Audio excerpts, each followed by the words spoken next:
guitar lessons. Psych! Sports talk! Let's go! Yeah.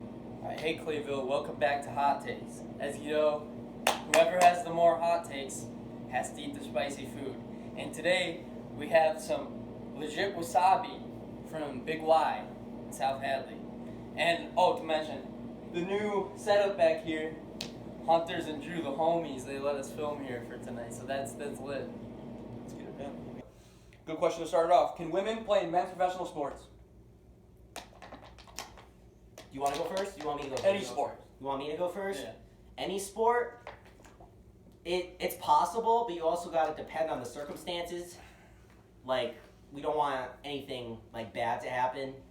I'm not trying to be, like, messed up or anything, but, like, sometimes men's sports can get violent, and if women want to do that, that's fine, but, like, it's just a different atmosphere. Like, I don't know. It just depends. I'm going to disagree. I know people are probably going to hate me after saying this, some people, but men have an actual physical advantage. Like, you're going to tell me any WNBA player 1v1's LeBron James and they're going to get completely toasted. Even like let's say a 6'7" dude who's not like the best, but he's still in the NBA. Yeah.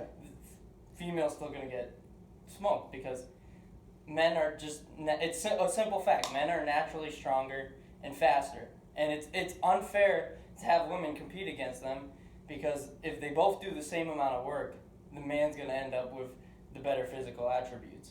So it's not really fair for the competition for the women. So Fair takes. Do you think they could compete in like a different sport, like say Serena in tennis or golf? Oh, that's a good one. Or Serena would have played like she's Roger Federer. even said, I don't want to play with the boys because they're too fast. She's actually said that in an interview.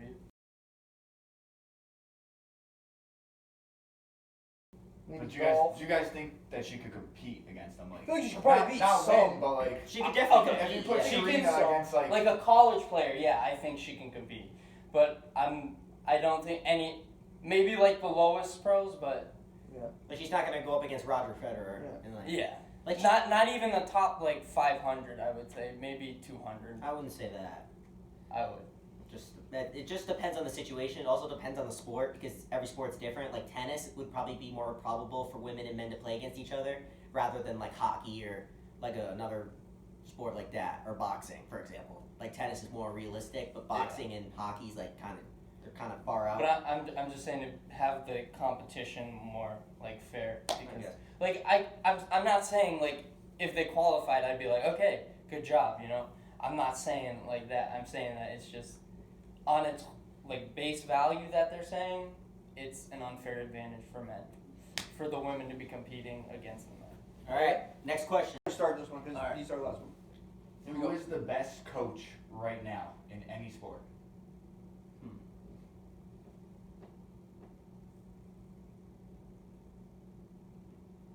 That's actually a really tough Yeah, one. this one's hard. There's a lot of good coaches out I there. gotta say, still Bill Belichick. You know, you gotta look at the what he did with the talent he had, and the record really didn't show how they played all year due to one Cam Newton being out because of COVID. That was a loss against the Broncos because with him, I'm pretty sure they would have won. And then earlier in the season against Buffalo, they almost beat Buffalo, like as a new team, and then the COVID thing happened, and then they went downhill.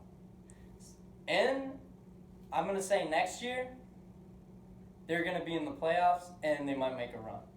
Ooh, baby. Maybe even a Super Bowl. See, that's Oh, baby! that's borderline hot take. I like it though. Brandon? I like the So bold prediction. I'm gonna go the best coach right now. I'm kind of gonna veer off a little bit, but this is like best based off like what he's done so far, and I'm gonna say Steve Nash. Steve Nash has come into a system. He's never been a coach before. He's been a great player, but I think that with the team that he has right now, Get the wasabi out. This is how is that bad? Oh, it's an interesting take. It's an interesting take. Keep but going. it's definitely a hot take. I You think got a stacked team! it doesn't matter. I still think You got that 3 All-Stars in that bitch. I could go out with a coach in that right now. No. I can go, yeah, KD, just give him the No. ball. That dude's gonna No. go score 50 for me every night. in order to keep those three in check, They can't play defense. he needs to keep those three in check, and he's able to do that right now. It's called man-to-man defense. doesn't and matter. Kyrie Irving didn't play for 3 weeks because he was not stable. It doesn't matter. You Steve have to Nash go was able to spray pull sage together. around every freaking This man's doing sage around the arena. I'm just saying that Steve That's Nash. borderline hot. Steve Nash, with what he's doing right now, I'll give it back. Yeah, we gotta with what wait he's till the doing end. with what he's doing right now is pretty impressive because everybody going into the season, and I can guarantee you, every single one of you thought this, that those three, when Harden got announced that he was getting traded to the Nets, you thought that the team was gonna fucking collapse. You thought those three egos were not gonna be able to play together. Right now, I'm not saying that later on in the season it'll change, but right now they are playing as a cohesive unit. And that is because of Steve Nash's leadership as a coach. They're playing the 76ers right now. No, not tonight. But I was gonna say, are they playing right now or no? I don't know if I was gonna say, if they're playing right now, if they're winning or losing, would be decided if you eat this salad right now. we can do a little quick fact check. Alright, we'll check it. See if they're up or down. Stay It's hot. borderline hot, but They're playing the Dallas Mavericks and Luka Doncic tonight, who is currently beating them in the third quarter with 3 minutes left, 91-76. yeah, we're good. Oh, let's go! So we see your family do a little dab. Just a little dab of that thing right there. Alright. Let's see it. He's gonna man it. He's gonna man it down. It's hot. I told you that Yeah, casualty. Take your time. Yeah, you nailed it. That just your girl. Woo! Mama, I'm get about to that make this man some bucket. milk. I'm about to make this bucket. Oh, Brick. Oh, Mama. Oh, Mama, no. get this man. He burned it up. What the fuck? Now you better watch your hot takes. You need, Oh, wait. you need water and a break, right? You gave me a lot. Brandon, do you need water? Water? That's mine right there. Fun question. So at professional sporting events, given the money that fans pay for tickets, do you think they should be censored during their actions? Do you think their actions during the game should be censored?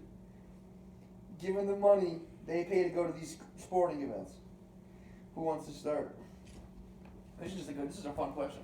I'll start. I would say I wouldn't want them to be censored. Like if there's like a nudist that comes out, like they obviously got to censor his body, but like I think that it's even more entertaining. And So let them run, watch them run. exactly, you'll get more money out of it. I think that There if it you, I think that if you're in the middle of a game and that kind of thing happens, you're gonna make more money off of it, and that's gonna be on top of ESPN the next day.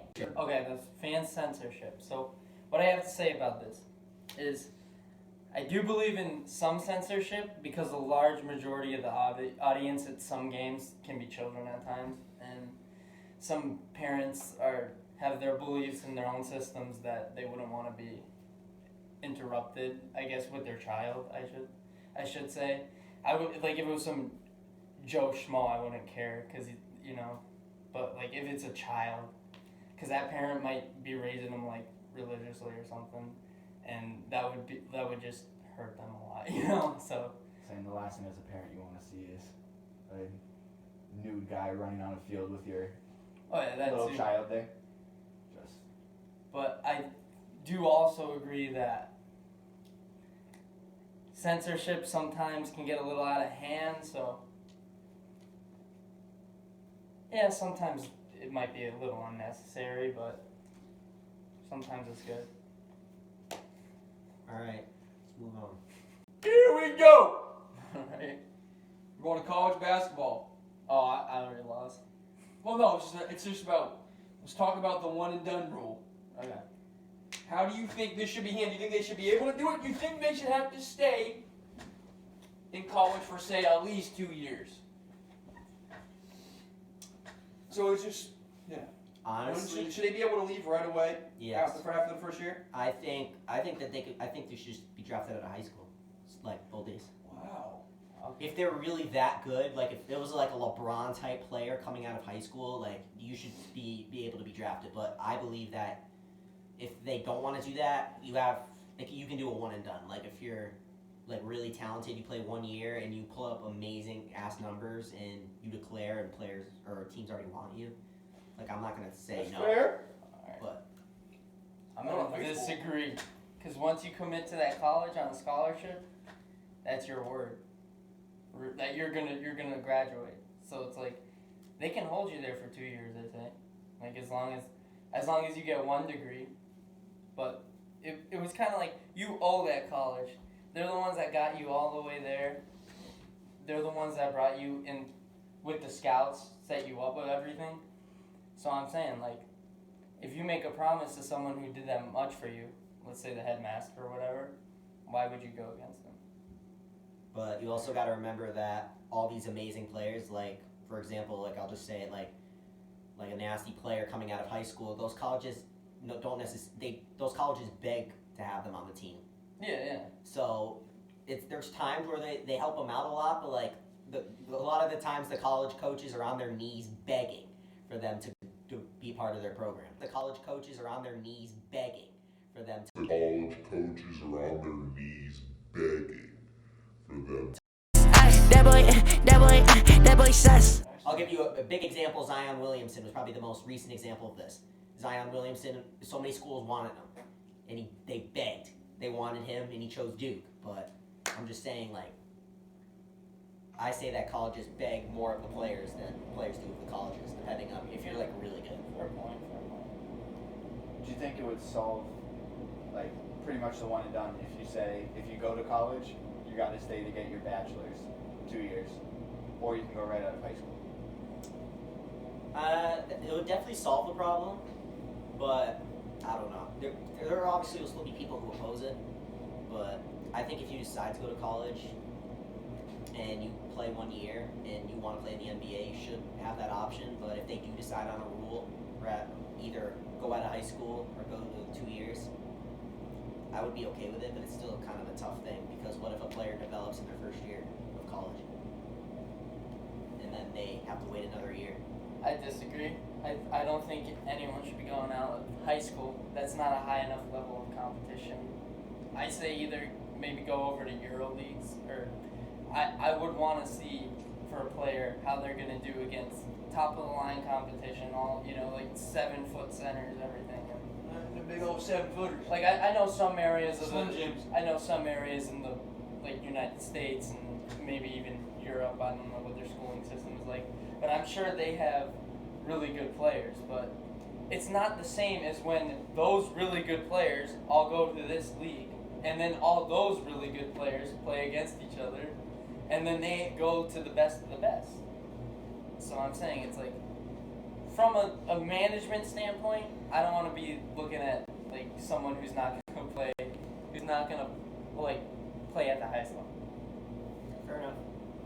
Guess we got no hot takes this time. Next question. Who's the best team in sports ever? Not like franchise, individual season, best team. So Any sport. So you mean like one season, like the best team from one season? Yeah. Yes. Okay. So, Well, the best team ever, like the best one season team ever. okay, the best one season team ever. Yes. I would have to go with the 95-96 Bulls. They had the best record. Prime Jordan. They had Pippen, Rodman, and they just had an overall dominant unit. And obviously, with one of the best coaches of all time, Phil Jackson, they were a dominant force. Phil Jackson. Won the finals. Old Phil. Good old Phil. Good Uncle old Phil. Tom. Won the finals. Steve Nash might be better. Steve Nash might be better He than might Phil be. Jackson. Yeah. But yeah, 95-96 Bulls. One of the best, pretty much the best team ever in NBA history. One of them. Yeah. Johnny Best Sims super played on that shit too. Yeah. What do you think? I'm gonna have to disagree. Oh, boys, they come here. You Chicago disagree? Bulls are a great team and one of the greatest of all time. But I'm gonna have to go with the USSR hockey team that wiped all other countries in the world for Oh, almost a good decade. one. Almost a decade. It might have been a decade or longer. All right, ready? Yep. Last question. Our Last question. final question is: do you think the NFL is getting soft with the concussion rules they have?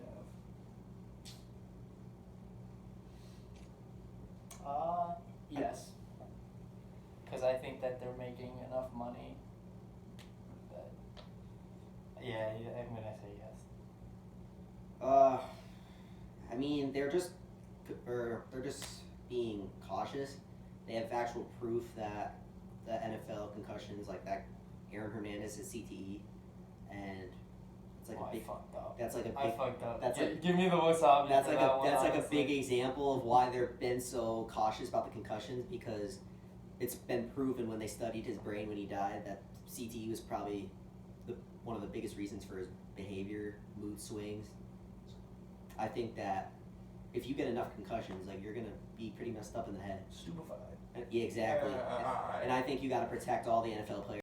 I deserve this one. Wasabi for one. Wasabi for one. Saki, saki, saki. Wasaki. Oh, And that's the third time's charm. peace out, Clayville. Thanks for watching. And Peace out. subscribe. Subscribe. Yes, sir.